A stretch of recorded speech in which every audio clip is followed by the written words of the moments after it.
안녕하세요. 만나서 반갑습니다. 우리 인간이 태어나고 늙고 병들고 죽는 것을 뭐라고 하죠? 생로병사. 그건 다 아시죠? 생로병사. 태어나고 늙고 병들고 죽는다. 생로병사를 일단 잘 기억해 보세요. 그런데 우주도 생로병사를 한대요. 우주도 무엇을 한다? 생로병사. 우주가 생로병사 하는 것을 이제 인간 입장에서는 생로병사라 부르고, 우주 입장에서는 따라해 보세요. 성주괴공. 성주괴공이라 불러요. 생로병사, 성주괴공. 그러니까 인간 입장에서는 생로병사, 태어나고 늙고 병들고 죽는다. 근데 우주 입장에서는 성주괴공. 성이 이룰 성자, 이루어지다. 우주가 이루어지는 거예요. 우주가 만들어지다. 주는 머무를 주. 이제 우주가 유지되는 거예요. 우주가 만들어진 우주가 지속되는 거, 유지되는 것을 주라고 해요. 괴는 이제 우주가 점점 어떻게 돼요? 무너질 괴. 우주가 점점 무너지는 거예요. 그 다음에 마지막 공은 텅 빌 공. 그냥 우주가 완전히 사라져서 텅 하고 비어지는 거, 텅 하고 사라지는 거. 이걸 뭐라고 부른다? 성주괴공. 이룰성, 만들어지다. 머무를 주, 유지되다. 무너질 괴, 우주가 점점 무너진다. 텅 빌 공, 우주가 완전히 사라져버리다. 그래서 성주괴공이라고 합니다. 근데 여러분, 사람도 생로병사, 태어나고 늙고 병들고 죽으면 또 뭐예요? 또 태어나죠. 그래서 우리 불교에서는 윤회라고 하잖아요. 태어나고 늙고 병들고 죽고, 또 태어나고 늙고 병들고 죽고, 또 태어나고 늙고 병들고 죽고. 이걸 두 글자로 뭐라고 불러요? 윤회라고 합니다. 바퀴론, 돌회, 수레바퀴처럼 돌고 도는 거예요. 무엇에 의해서 돌고 돌까요? 맞아요. 업.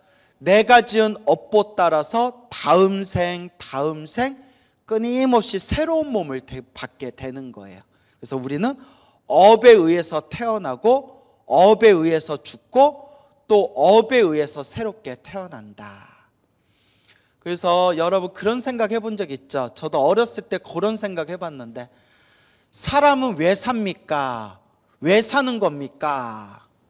그래서 오죽하면 죽지 못해서 산다라는 말도 나오고, 왜 사냐고 물으면 그냥 웃지요 라는 말도 나왔잖아요.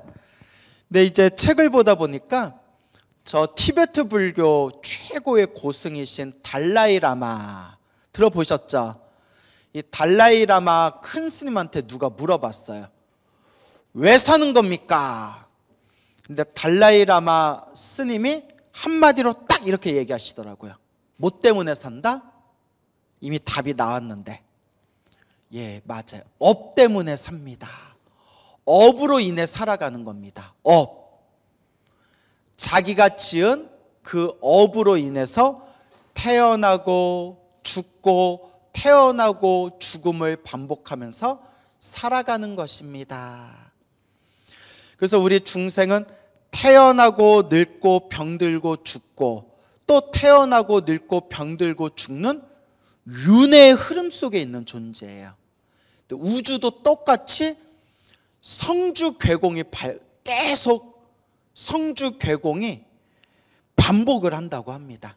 즉 우주가 생겼다가 우주가 사라지면 그걸로 끝나는 게 아니라, 우주가 생겼다가 사라지면 또 새로운 우주가 생겼다가 또 사라지고, 또 새로운 우주가 생겼다가 또 우주가 사라지게 된대요. 그러니까 우주도 윤회를 하는 거예요. 우주도 뭐 한다? 윤회를 한다. 그러면 우주는 왜 생길까요, 여러분? 이미 답이 나왔는데 맞습니다. 중생의 업에 의해서 우주가 생기는 거래요. 중생의 업에 의해서 중생들이 살아가는 시간과 공간이 펼쳐지게 되는데, 중생들이 살아가는 그 시간과 공간을 통틀어서 우리가 우주라고 부르게 되는 겁니다. 그래서 우주도 중생의 업에 의해서 생기게 되는 것이다. 만약에 이 세상의 모든 중생들이, 헤아릴 수 없는 모든 중생들이 다 사라진다면 우주도 어떻게 될까요? 우주도 사라지게 된대요. 이게 불교에서 바라보는 세계관이에요. 이 말은 지금 우주 이전에도 또 다른 우주가 있었고, 지금 이 우주가 사라지고 난 뒤에도 또 뭐가 생겨요? 또 우주가 생겨요. 과거에도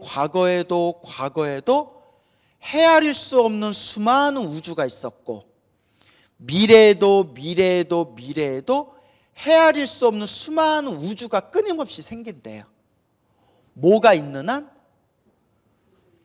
중생이 있고 중생의 업이 있는 한 우주는 계속 생겨나고, 중생은 또 중생의 업이 있는 한 그 우주 안에서 태어나고 죽고 태어나고 죽는 윤회를 반복하게 된다고 합니다. 여기서 중요한 게, 그러면 부처님, 윤회는 언제 시작했습니까? 이 우주의 최초의 시작은 무엇이고 중생의 윤회는 언제부터 시작했습니까? 모든 것의 시작이 어디에서 시작된 겁니까? 라고 부처님께 물어보면 부처님은 답하지 않으세요. 부처님은 거기에서 대답을 하지 않으세요. 왜냐? 오직 모여야만 알 수 있는 세상이다. 완전히 깨달아야만, 부처님만이 알 수 있는 답이기 때문에 부처님이 아무리 말로 설명해주고 말로 표현을 하려고 하더라도 중생들은 헷갈릴 뿐이에요. 그래서 부처님은 대답하지를 않으세요. 다만 이 답을 알고 싶다면 그대들이 뭐 해야 된다? 깨달아야 된다. 깨달음을 얻게 되면 저절로 알게 될 것이다 라고 말씀을 하시는 거예요. 그래서 도저히 우리 중생들의 생각으로는 헤아릴 수 없는 머나먼 과거 전생에서부터 지금까지 우주가 생겼다 사라지고 생겼다 사라지고를 반복하고, 그 우주 속에서 우리 중생들이 태어나고 죽고 태어나고 죽는 걸 끊임없이 반복하고 있대요. 그래서 여러분, 우리가 중생이라고 했을 때 중생을 산스크리트어로 사트바라고 해요. 뭐라고 한다? 사트바라는 말을 이제 우리가 중생이다 이제 번역을 했다고 하는데, 중생의 사전적 의미가, 우리가 불교 교리 공부를 할 때 중생이라는 단어의 사전적 의미가 윤회하는 존재라는 뜻이에요. 뭐하는 존재? 윤회하는 존재. 절에 오래오래 다니셔도 중생이 무슨 뜻이에요 하면 잘 모르는 분들이 많아요. 그죠, 여러분? 여러분들 잘 몰랐죠? 그래서 뭐 중생하면 뭐 어리석은 존재 뭐 이런 뜻으로도 해석을 하지만, 사전적, 일차적 사전적 의미는 뭐하는 존재들? 윤회하는 존재를 중생이라고 부르게 돼요. 그래서 이 윤회에서 벗어나신 분들을 우리가 아라한이라고 불러요. 뭐라 부른다? 아라한. 윤회에서 벗어나신 분들을 아라한이라고 부르고, 아직 윤회에서 벗어나지는 않았지만 일부러 윤회 세상에 태어나면서 성불하기 위해서 수행하는 거룩한 수행자를 뭐라고 부른다고 했죠? 맞아요. 보살이라고 부르게 되는 거예요. 그래서 아라한은 윤회에서 벗어나긴 벗어났지만 아직 성불을 했다 못했다, 아직 성불하지는 못한 존재예요. 깨달음을 얻어서 윤회에서 벗어났지만 성불, 부처님과 비교했을 때에는 지혜와 자비와 복덕과 신통이 부처님보다는 수준이 아래래요. 그래서 모든 중생을 다 제도하기에는 힘이 부족하대요. 누가? 보살이? 또 딴소리 하시면 안 돼요. 아라하니. 제가 일부러 자상하게 말씀드리고 있는 건데 이렇게 놓치시면 안 돼요. 예, 아라하니. 아라하는 윤회에서 벗어났지만 누구보다 힘이 아래예요? 부처님보다는 힘이 아래예요. 그래서 뭐라고 부른다? 소승이라고 부르는 거예요. 소승. 보살도 부처님보다는 아래지만 무엇하기 위해서 수행하시는 분이라고 했어요? 성불하기 위해서 수행하시는 분들, 부처가 되기 위해서 수행하시는 분들이기 때문에 아직은 부처님보다 아래 단계지만 이미 성불을 목표로 수행하시기 때문에 우리가 보살님들을 소승이라고 안 부르고 뭐라고 부르게 된다? 대승이라고 부르는 거예요. 위로는 완전한 깨달음을 얻고 아래로는 모든 중생을 다 제도하겠다라고 원력을 세운 분들을 보살, 산스크리트어로 보디사트바, 한자로 보리살타, 두 글자로 보살이라고 부르게 되는 거예요. 앞에서 다 설명드렸죠. 네, 앞에서 다 설명드렸는데 항상 그런 소리를 들어요. 쌤, 들을 때마다 처음 듣는 것 같아요 라는 얘기를 많이 들어요. 그 보살들 중에서도 가장 으뜸이 되시는 분들을 뭐라고 부른다고 했어요? 앞에서 다 설명드렸는데. 와준 것만도 고마워요? 아니 진짜 와준 것만도 고마워요. 앞에서 여러 번 설명을 드렸어요. 근데 여러분 뭔가 메모는 열심히 하시는 것 같은데, 자 들으면 아 이러실 거예요. 마살이라고 한다고 했잖아요. 봐봐 지금 아 이러세요 지금. 그렇죠 여러분. 보살, 마살. 보살들 중에서도 가장 으뜸되는 분들을 뭐라고 부른다? 마살. 그래서 따라해 보세요. 마하사트바. 다시 한번요. 마하사트바. 마하는 크다, 위대하다라는 뜻이에요. 사트바는 중생이란 뜻이고요. 위대한 중생이에요. 위대한 중생. 왜냐? 모든 중생을 제도하겠다라고 원력을 세우셨기 때문에 위대한 중생이라고 부르는 거예요. 아직 성불을 못했기 때문에 중생이라고 부르지만 중생은 중생인데 우리같이 어리석음이 가득한 중생이 아니라 어떤 중생이다? 위대한 중생. 그래서 무슨 사트바라고 부른다? 마하사트바. 마하사트바를 중국 한자로 번역할 때 세 글자로 뭐라고 번역했어요? 마하살이라고 번역한 거예요. 그래서 우리가 보살들 중에서도 가장 으뜸이 되시는 분이다 해서 보살 마하살이라고 부르는 거예요. 알겠죠? 지금 알아도 몇 달 후에 또 설명하면 아하 또 그때 그러시는 건가요? 또 네 그러시네. 그래서 보살 마하살. 그리고 이 보살이 육바라밀, 보시, 지계, 인요, 정진, 선정, 반야. 육바라밀을 완전히 완성했을 때, 무슨 바라밀을 완성했을 때? 육바라밀을 완성해서 지혜와 자비와 신통과 복덕을 완벽하게 성취했을 때 우리가 성불했다라고 표현을 하는 거예요. 뭐 했다? 성불했다 표현을 하는 거예요. 그래서 우리가 헷갈리면 안 되는 게 있다고 했죠. 제가 자주 말씀드렸지만 마음만 깨치면 부처다라는 말 많이 들어보셨죠? 예, 이론적으로는 맞아요. 예, 그래서 제가 여러 번 말씀드렸죠. 헷갈리지 말라고. 우리는 본래 맑고 깨끗한 마음이 있대요. 본래 이 맑고 깨끗한 마음을 두 글자로 불성이라고 불러요. 뭐라고 부른다? 불성. 부처님과 똑같은 성품이래요. 부처님과 똑같은 성품, 불성이 있는데, 부처님과 똑같은 성품 불성이 있는데, 요 불성, 마음만 깨치면 성불한다, 부처가 된다 해서 견성성불이란 말이 있어요. 무슨 성불? 견성성불. 견성, 볼경, 성품성. 요 경성할 때 성자가 불성이에요.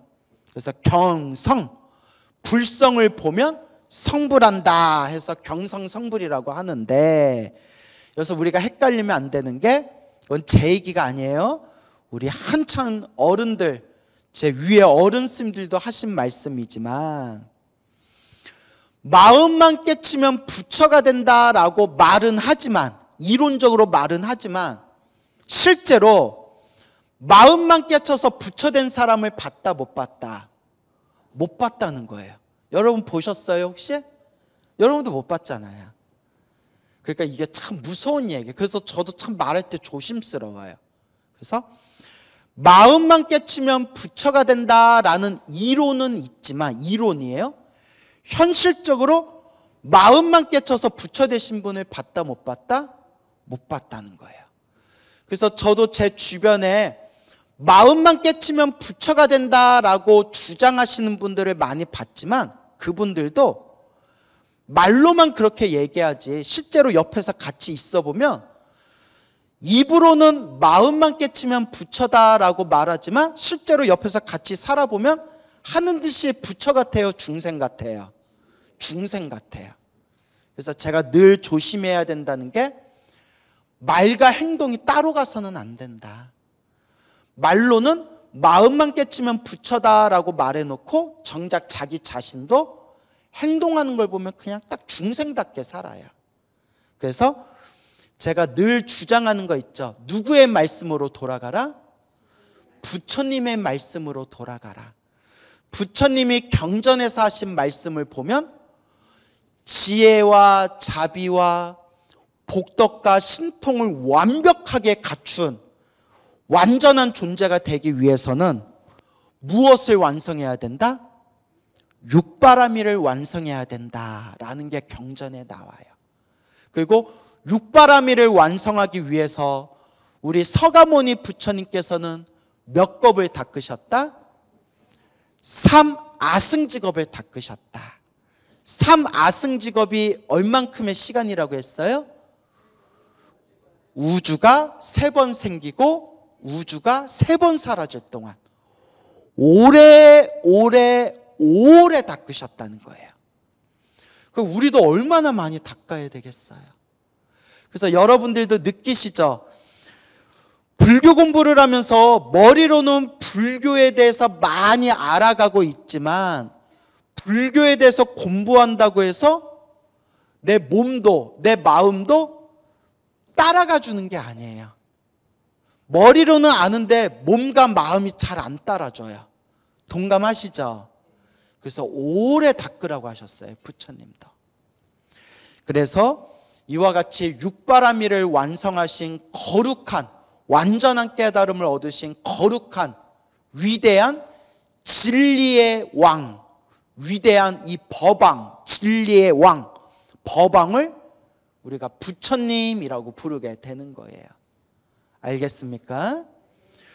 그런데 우리 중생들은 이 윤회 세상을 자기가 지은 업보 따라서 지옥, 악귀, 축생, 아슈라, 인간, 천상 6가지 세상을 돌고 도는데, 무엇 따라서 돈다고 했어요, 여러분? 업을 따라서. 근데 누가 지은 업을 따라서? 내가 지은 업보 따라서. 아주 흉악하고 못되게 살았으면 지옥에 떨어지고, 막 욕심 가득하게 남에게 피해를 주면서 욕심 가득하게 살았으면 악귀, 배고픈 귀신, 악귀, 굶주린 귀신 세계에 떨어지고, 어리석은 삶을 살았으면 축생계에 떨어진다. 그래서 여러분, 지옥, 악귀, 축생을 우리가 뭐라고 부른다고 했어요? 3글자로? 그렇죠. 사막도라고 부르는 거예요. 그 다음에 항상 남을 이기기 좋아하는 싸움의 귀신들의 세계를 뭐라고 부른다고 했어요? 아슈라. 싸움의 귀신들의 세계예요. 그래서 남 이기기를 좋아하는, 질투가 많고 시기가 많은 사람들이 태어나는 세계가 아슈라 세계래요. 그 인간 세상은 지금 우리 인간들, 이게 인간 세상이고요. 복을 많이 지은 사람들은 어디에 태어난다고 했어요? 하늘 세계에 태어나는데, 하늘 세계에 태어나도 영원하다, 영원하지 않다. 영원하지 않다. 복을 다 쓰고 나면 하늘 세계에서도 또 뚝 하고 떨어져야 된다. 이렇게 자기가 지은 업보 따라서 지옥, 악귀, 축생 6가지 세상을 끊임없이 돌고 돌고 돌아야 된다. 그래서 이걸 네 글자로 뭐라고 부른다고 했죠? 육도윤회라고 부르게 되는 거예요. 근데 자기 업보 따라 이 중생 세계에 태어나서 중생으로 살아가는데, 중생들마다 서로 살아가는 모습이 서로 같다 다르다. 저마다 살아가는 모습이 저마다 다 달라요. 이게 바로 네 글자로 뭐라고 하느냐, 따라해 보세요. 업보 차별. 각자가 지은 업보 따라서 살아가는 세상의 모습이 가지각색 여러 가지 모습으로 차별이 생긴다는 거예요. 사람만 하더라도 복이 많은 사람이 있고 복 없는 사람이 있어요. 그렇죠? 부자인 사람이 있고 가난한 사람이 있고, 건강한 사람이 있고 병약한 사람이 있고, 잘생긴 사람이 있고 또 못생긴 사람이 있고, 행복하게 살아가는 사람도 있고 좀 답답하고 불행하게 살아가는 사람도 있고, 똑같이 인간으로 태어났는데도 저마다 살아가는 그 삶의 모습이 저마다 다 달라요. 이걸 무슨 차별이라고 부른다? 업보 차별. 강아지만 하더라도 살아가는 모습이 다 달라요. 주인 잘 만나서 평생 죽을 때까지 우쭈쭈쭈거리면서 정말 잘 먹고 잘 살고 토실토실 그냥 좋은 주인한테 품에 폭 안겨가지고 정말 개팔자가 상팔자다 소리 들으면서 살아가는 개가 있는가 하며, 정말 개로 태어나가지고 막 길에 떠돌아가 다니는 그런 야생 들개가 되는 경우도 있고, 또 재수 없어가지고 개장수한테 잡혀가지고 보신탕집으로 끌려가는 개들도 있고, 개들도 저마다, 축생들도 저마다 복이 달라요. 이게 무슨 차별이라고 한다? 업보 차별이라고 부르는 거예요. 모든 게 다 그래요. 지옥, 악귀, 축생, 아슈라, 인간, 천상, 이 육도윤회 안에서 돌고 돌고 도는 존재들을 뭐라고 부른다고 했죠? 두 글자로? 윤회하는 존재? 중생이라고 하는데, 이 모든 중생들은 결국 누가 지은 업보 따라 살아간다? 자기가 지은 업보 따라 살아간다는 거예요. 그래서 업보 차별이라고 부르는 거예요. 모든 게 다 업보, 자기가 지은 업보 따라서 모든 차별이 펼쳐지게 되는 것이다. 지금 여러분들 앞에 펼쳐진 이 모든 상황이 다 누가 지은 업의 결과들이다? 내가 지은 업의 결과들이고, 내가 지금 어떤 업을 짓냐에 따라서 미래에 또 내가 만나게 될 새로운 업들이 펼쳐지게 된다는 거예요. 그래서 부처님께서 늘 간곡하게 말씀하시는 게,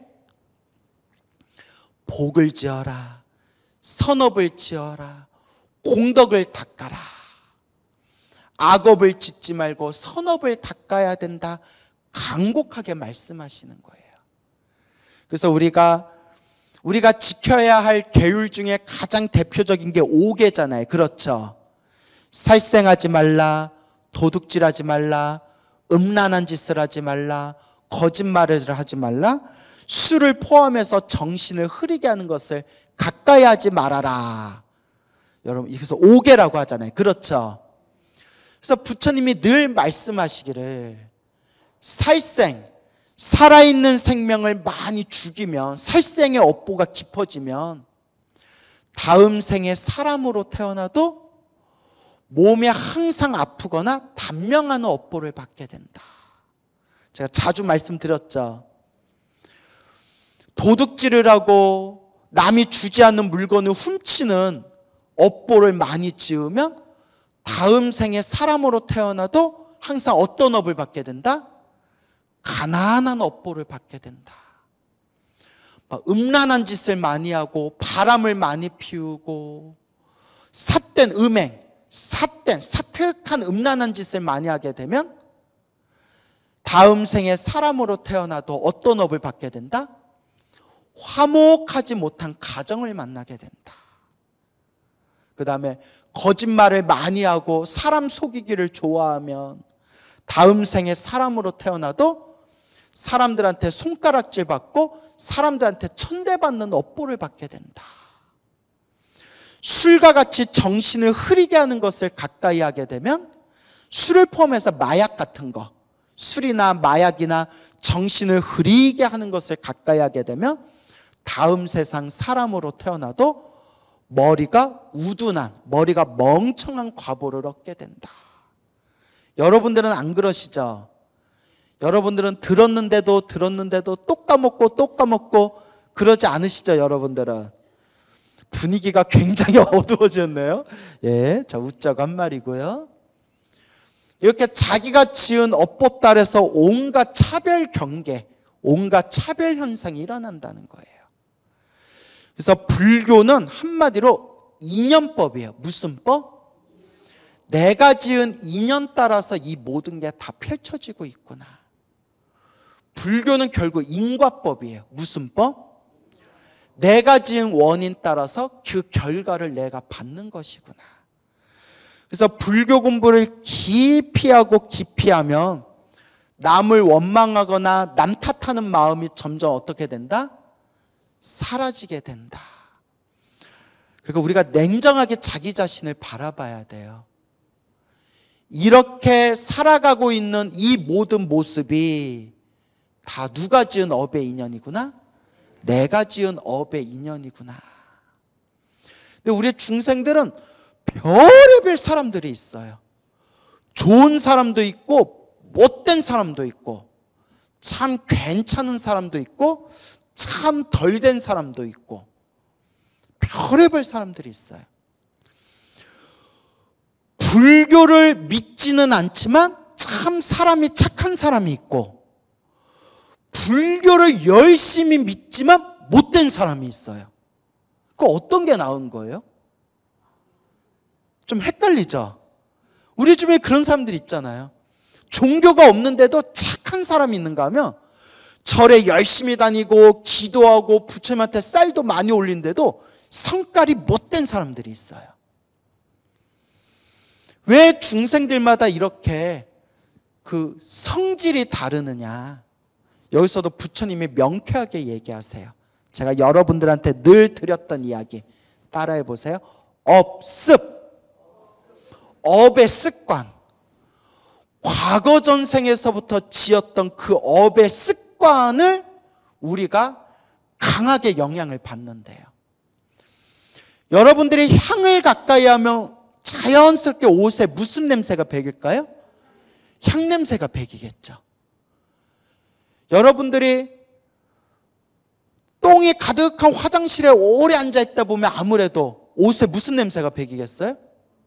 예, 변 냄새가 배기겠죠. 이게 바로 업의 습관이라는 거예요. 전생에서부터 잘 닦았던 사람들은 이번 생에도 수행하기를 좋아하고 마음이 착하고 남에게 베풀기를 좋아해요. 근데 과거 전생에서부터 축생으로 태어났던 업보의 힘이 강하거나 과거 전생에서부터 닦지 않고 수행하지 않았던 존재들은 이번 생에 혹 사람으로 태어났다 하더라도 그 마음이 앙칼지고 못되고 마음을 잘못 쓰는 경우가 많아요. 이것도 무엇의 습관에 의해서 그렇다? 업습, 업의 습관에 의해서 그래요. 근데 우리 중생들은 기본적으로 습관에 의해서 살아가는 존재예요. 여러분들이 딱 이번 생 자기 모습만 보더라도 내가 말하고 행동하는 모든 밑바탕에 습관이 깔려 있어요. 뭐가 깔려 있어요? 습관. 동감하시죠? 습관이에요. 여러분이 일찍 일어나는 습관, 늦게 일어나는 습관, 밥을 몇 시에 먹는 습관, 화장실을 몇 시쯤에 가는 습관, 여러분들이 말하는 투의 습관, 행동하는 어떤 모습의 습관, 모든 게 다 습관이 우리를 지배하고 있어요. 그래서 어떤 분이 그래요. 3년 동안 담배를 피우면 담배를 완전히 끊는데 30년이 걸린대요. 오버해서 좀. 그 정도로 습관이 무섭다는 거예요. 그래서 중독이 무섭다는 거예요. 근데 우리 중생은 이번 생만 지은 습관이 아니라 과거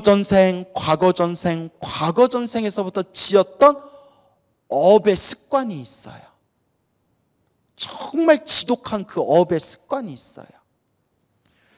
그래서 어떤 사람은 아무리 착하게 살아라 얘기해줘도 얘라이 뿡이다, 너나 착하게 살아라 하고 자기 마음대로 못된 짓을 하면서 사는 사람이 있는가 하면 그것도 뭐예요?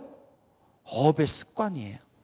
어떤 사람은 평생 힘들고 괴롭고 답답하게 살아왔는데도 내가 차라리 죽으면 죽었지 남에게 피해 끼치면서 살고 싶지 않다.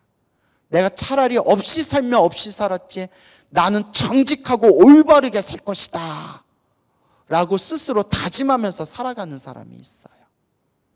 그게 업의 습관이에요. 근데 문득 여러분들이 이런 생각을 할 수 있을 거예요. 그런데 스님, 어떤 사람은 이번 생에 정말 못된 짓을 하면서도 죽을 때까지 호의호식하면서 편안하게 살다 죽은 사람이 있는가 하면 이번 생에 정말 정직하게 착하게 살았는데도 이번 생 힘들고 괴롭게 살다가 죽는 사람이 있습니다. 왜 그런 겁니까? 제가 늘 말씀드리죠. 과거 전생에 지었던 업보를 이번 생에 받고 이번 생에 지은 업을 또 언제 받는다? 다음 생에 받게 된다. 이번 생에 못된 짓을 하면서도 죽을 때까지 호의호식하면서 편하게 살다 죽는 사람들은 그만큼 언제 지은 복이 많아서 그래요? 전생에 지은 복이 많아서 이번 생에 전생에 지었던 복을 까먹으면서 살고 있는 거예요. 하지만 이번 생 못되게 나쁘게 살았던 업보를 언제라도 받게 된다? 다음 생에라도 반드시 받게 되고, 이번 생 착하게 살았는데도 힘들고 괴로운 사람들은 언제 지었던 빚이 많아서 그래요? 전생에 지었던 빚이 많아서 이번 생에 그 빚을 갖고 사는 것이고, 그래도 이번 생에 착하게 살았던 그 선업에 의해서 언제라도 그 복을 받게 된다? 다음 생에라도 그 복을 받게 된다. 인과법은 정확하기 때문에 항상 복을 짓고 선업을 짓고 나쁜 죄업을 짓지 않도록 노력해야 된다. 부처님이 말씀하신 거예요. 근데 우리 중생들은 이런 말을 믿는 사람보다 안 믿는 사람들이 더 많아요. 왜냐? 내 눈으로 보지를 못했거든요. 그죠, 여러분? 과거 전생이 기억이 안 나고 다음 생이 있는지 없는지 몰라요. 이런 얘기를 안 믿어요. 부처님 경전에 나오는 건데도 안 믿어요. 정말 안 믿어요. 심지어 머리 깎고 승복 입은 분들 중에서도 윤회는 없다, 인과 업보는 없다, 죽으면 그냥 끝이다, 이렇게 얘기하는 분들이 점점 늘어나고 있어요. 머리 깎은 스님들 중에서도. 근데 어쩌겠어요. 이것도 업습이에요. 뭐라고요? 업습. 그냥 부처님 경전 공부를 하면서 부처님 말씀은 무조건 믿고 의지하겠습니다 라는 사람이 있는가 하면, 똑같이 부처님 경전을 보면서도 이딴 게 어딨어 하고 부정하고 왜곡하고 자기 멋대로 생각하는 사람이 있어요. 똑같이 부처님 가르침을 공부해도. 이것도 뭐예요? 업습이에요. 업의 습관. 그래서 우리는 항상 좋은 업의 습관을 지어야 돼요. 그래서 수없는 헤아릴 수 없는 수없는 윤회의 흐름 속에서 항상 좋은 업의 습관, 오직 공덕만을 닦으신 분은 바로 누구시다? 부처님이신 거예요. 부처님. 그래서 여러분, 중생들도 똑같은 게, 이렇게 훌륭하고 좋은 부처님 가르침 공부하는 것보다 예능 방송, 자극적이고 막 감정을 뒤흔들고 그냥 단물 쪽 빨아먹듯이 재밌는 그런 예능 방송은 좋아하고, 이렇게 부처님 말씀, 좋은 말씀, 수행의 말씀을 싫어하는 사람이 있고, 그렇죠 여러분. 또 똑같이 부처님 가르침을 공부해도 그냥 자극적이고 재밌는 것만 골라보고, 정말 부처님이 어떤 말씀을 하셨나 진지하게 공부하는 것은 또 싫어하는 불자들도 있고, 이것도 다 업의 뭐예요? 업의 습관이 되는 거예요. 업습. 그래서 부처님 가르침을 공부해보면 이 업습이 이렇게 무섭구나 라는 걸 다시 한번 느끼게 돼요. 근데 그 업의 습관을 짓는 것도 결국은 누구예요? 바로 자기 자신이에요. 그래서 세상에서 가장 위대하신 부처님조차도 2600여 년 전 부처님께서 중생들에게 법을 펼치셨을 때 모든 중생들이 다 부처님 법을 좋아하지 않았어요. 우리가 부처님의 생애, 부처님의 일대기를 공부해보면 부처님은 그 소중하고 아름다운 진리의 말씀, 중생들을 깨달음의 길로 이끌고 중생들을 행복의 길로 이끄는 그런 부처님이 진리의 말씀을 간곡하게 중생들에게 전해주고자 하여도 오히려 부처님 말을 비방하거나 부처님을 뒤에서 욕하거나 심지어는 대놓고 우리 석가모니 부처님을 죽이려고 암살자를 보내가지고 부처님을 살해하려고 했던 그런 끔찍한 사건들이 많았어요. 부처님의 생애를 보면서 참 희한하다. 부처님은 어떻게든 모든 중생을 제도하려고 이 세상에 출현하셔서 중생들에게 이 소중한 법문을 조금이라도 더 전해주시려고 이 부처님께서 법을 우리들에게 가르쳐 주시고 가르쳐주시는데도 오히려 어떤 중생들은 부처님을 욕하고 비난하고 비방하고 심지어는 부처님을 죽이려고까지 했구나. 희한하다. 근데 이것도 바로 뭐예요? 업습, 업보예요. 업보.